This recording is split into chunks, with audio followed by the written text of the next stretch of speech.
বন্ধুরা, রাধারানী কিচেনে আপনাদের সকলকে স্বাগত। আজ ফলহারানি অমাবস্যার দিন নিরামিষ ডালিয়ার ভুনা খিচুড়ি তৈরি করেছি আমি।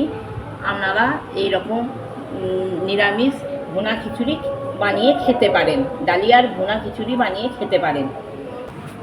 এর সাথে আছে আলু ভেজেছি, পাঁপড় ভাজা আর আমাদের গাছের আম। চলুন এবার দেখে নিন আমি ডালিয়ার ভুনা খিচুড়ি কিভাবে তৈরি করেছি। কম করে ডালিয়া, একটুখানি কম ডালিয়া নিয়েছি আর মুগের ডাল নিয়েছি 1 বাটি মতো। মশলা ফোড়নে দিয়ে দিলাম, গাজরগুলো এরকমভাবে কেটে নিয়েছি ছোটো ছোটো করে। জিরে ভাজা হয়ে এলে গাজরগুলো ভাজতে দিয়ে দেবো। কাঁচা লঙ্কা ছিঁড়ে দিয়ে দিলাম, আদাতে কাঁচা লঙ্কা বেটে নিয়েছি 1 চামচের একটু কম দিয়ে দিলাম। আপনারা ঝালটা যেরকম খাবেন সেরকম দিয়ে দিলাম। একটু নাড়াচাড়া করে নেবো।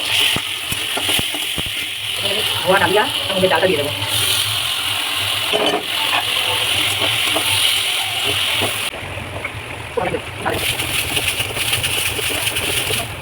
গ্যাসটা জোর দিয়ে একবার ভালোভাবে নেড়ে ফুটি ঢাকানোর জন্য 1 চামচ দিয়ে দিলাম। এবং ফুটে উঠলে চাপা ঢাকা দেবো আর রাতের আঁচটা একদম সিমে করে দেবো 10 মিনিটের জন্য।